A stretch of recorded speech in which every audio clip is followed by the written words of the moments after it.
Hello students, today we are going to start our 7th chapter variation. Variation सुरू करण्याच्या अगोदर what is variation आपण त्याचं introduction करून घेऊया.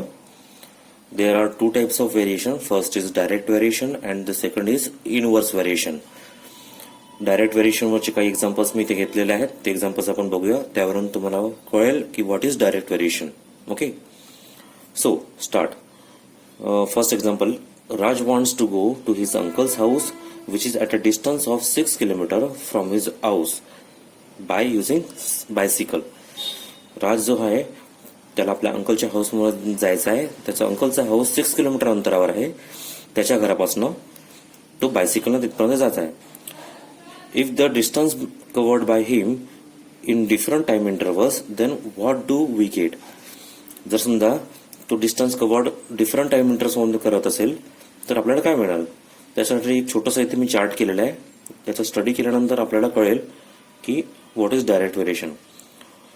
फर्स्ट, जेव्हा तो स्टार्ट करतो आपल्या घरापासून 15 मिनिट गेल्यानंतर तो 2 किलोमीटर नंतर डिस्टन्स कवर्ड करतो. After 30 minutes he covered 4 kilometers and after 45 minutes he covered 6 kilometers. So in this example the time increases, then the distance covered by the Raj is also increases. So we can say that first quantity time increases, at the same time the other quantity distance is also increases. या example मध्ये तुम्ही बघत असाल time increase होऊन राहिलेला आहे, म्हणजे वाढत आहे. 15 minutes, then 30 minutes, then 45 minutes. At the same time distance is also increases. As time increases, at the same time distance is also increases. 15 minutes मध्ये 2 किलोमीटर डिस्टन्स कव्हर करतो, 30 minutes मध्ये 4 kilometre, 45 minutes मध्ये 6 kilometre. तर याप्रमाणे जेव्हा time increase होत आहे त्याच वेळेस distance also increases. Okay. In the second example, the number of students and the number of sections. शाळेमध्ये तुम्ही बघत असाल नंबर ऑफ सेक्शन्स असतात, like section A, section B, section C, section D, like that. Okay. तर त्याचं एक example आपण इथे घेतलेलं आहे. Suppose the number of student is 15, then the number of section is 1 and number of student is 30, then the section number of is 2, number of students is 45, the section is 3, and the number of student is 60, then section is 4. In this example also, as the number of student increases, then the number of section is also increases. तुम्ही या example मध्ये बघत असाल जसं जसं स्टुडंटची संख्या increase होत आहे, वाढत आहे, तसं तसं सेक्शनची पण संख्या वाढत चाललेली आहे. 15 स्टुडंट असताना एक सेक्शन आहे, 30 स्टुडंट जेव्हा झाले त्यावेळेस 2 सेक्शन झाले, 45 स्टुडंट असताना 3 सेक्शन झाले आणि 60 स्टुडंट्स असताना 4 सेक्शन झाले. So the relation between section and student is when one increases, means when student increases, other also increases. Other म्हणजे सेक्शन. जेव्हा स्टुडंट इन्क्रीज होऊन राहिला सेक्शन पण काय होत आहे, इन्क्रीज होत आहे. So the type of variation is called direct variation. अशा प्रकारच्या व्हेरिएशनला आपण काय म्हणू, डायरेक्ट व्हेरिएशन. डायरेक्ट व्हेरिएशन कसं ओळखायचं, जेव्हा एखादी क्वांटिटी इन्क्रीज होत असेल त्याच वेळेस दुसरी क्वांटिटी पण इन्क्रीज होत आहे. यात फर्स्ट क्वांटिटी स्टुडंट आहे, सेकंड इज सेक्शन. या एक्झाम्पल मध्ये first quantity time and second is distance. As the time increases distance also increases, दोन्ही इन्क्रीज होत आहे. तर ज्यावेळेस अशा प्रकारचे व्हेरिएशन्स असतील त्याला आपण म्हणू डायरेक्ट व्हेरिएशन. तर डायरेक्ट व्हेरिएशनची आपण डेफिनेशन बघूया.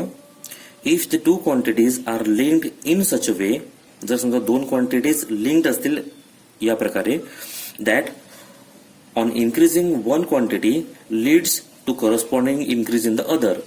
जर समजा एखादी क्वांटिटी इन्क्रीज होत असेल त्याच वेळेस त्याची करस्पॉन्डिंग जी दुसरी क्वांटिटी आहे ती पण काय होईल, इन्क्रीज होईल. अँड वाईस वर्सा. वाईस वर्सा म्हणजे त्याच्या opposite. Then such variation is called direct variation. इथे चिन्हांकित केलेला बघा. समजा ही फर्स्ट क्वांटिटी आहे ही इन्क्रीज होत आहे त्यावेळेस ही सेकंड क्वांटिटी पण काय होईल, इन्क्रीज होईल. और वाईस वर्सा. वाईस वर्सा म्हणजे त्याच्या अपोजिट. अपोजिट काय, जर समजा फर्स्ट क्वांटिटी डिक्रीज होत असेल तर त्याची सेकंड क्वांटिटी पण काय होईल, डिक्रीज होणार. आता याला डायरेक्ट व्हेरिएशनला आपण मॅथमॅटिकल मध्ये कसं लिहिता येईल ते बघूया. Direct variation.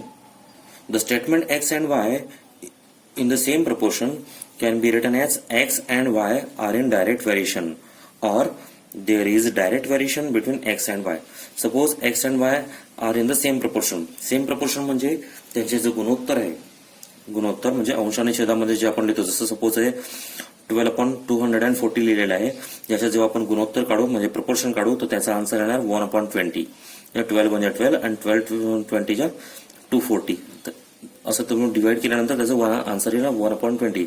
So 1/20 is the proportion. इथे बघा 1/20 या आणखी काही एक्झाम्पल्स आहे, जेव्हा आपण त्यांना डिवाइड करू तर त्याचा आन्सर 1/20 येणार. So this is the proportion.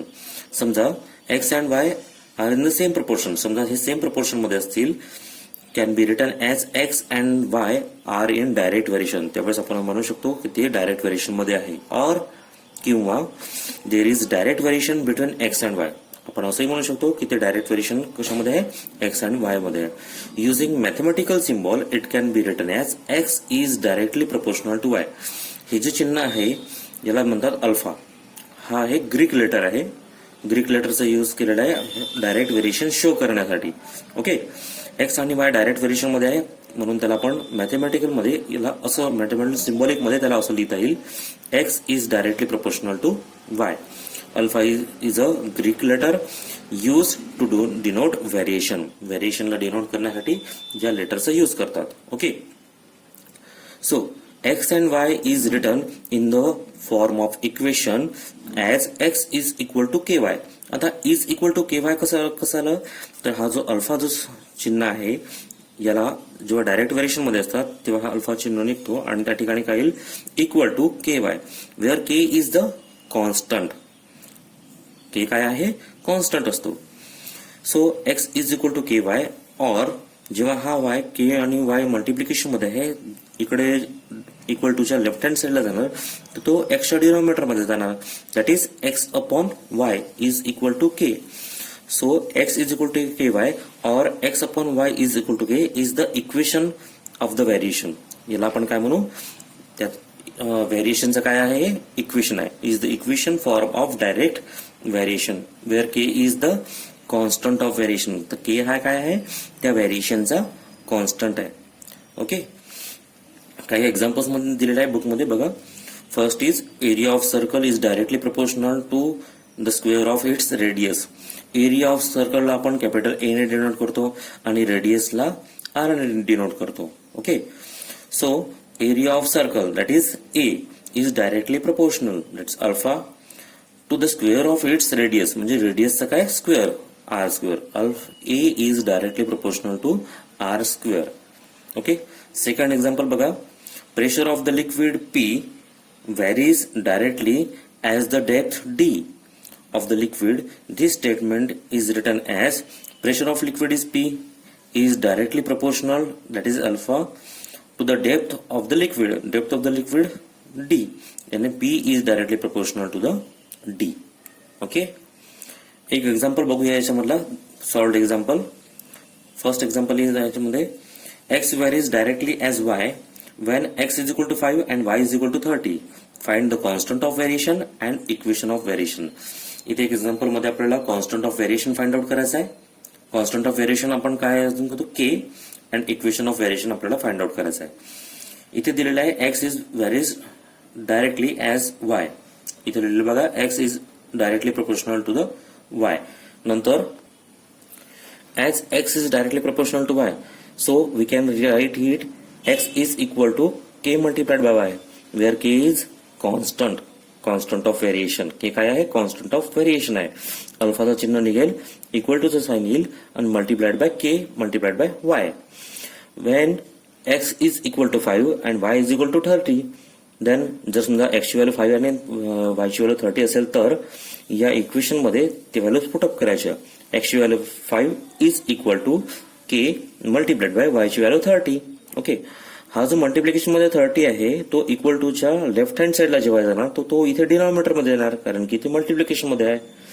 So जेव्हा डिनॉमिनेटर मध्ये येईल तर 5/30 किती होणार, 5 म्हणजे 5, 5 6 जा 30 आणि 1/6. That's why the value of K is 1/6. The constant of variation is 1/6. आपल्याला constant of variation find out करायला सांगितलंय, म्हणजेच के ची व्हॅल्यू ते निघालेली आहे 1/6. नाव equation of variation. Equation of variation आपण बघा इथे x is equal to ky लिहिलेलं आहे. That is x as it is ठेवायचं इक्वल टू के ची व्हॅल्यू निघालेली आहे 1/6, ती ठेवायची 1/6 मल्टिप्लाइड बाय y. तर y ने जेव्हा आपण 1 ला मल्टिप्लाइड करू तर 1 multiplied by y is y. तो y/6. This is equation of variation. और जर हा 6 डिनॉमिनेटर मध्ये आहे, इकडे मल्टिप्लिकेशन मध्ये येईल, तर 6 multiplied by x is 6x. That is y is equal to 6x. So this is also equation of variation. X is equal to y/6 or y is equal to 6x. This is equation of variation. आता असेच काही examples आपल्याला practice set 7.1 मध्ये दिलेले आहे, ते आपण next व्हिडिओमध्ये बघूया.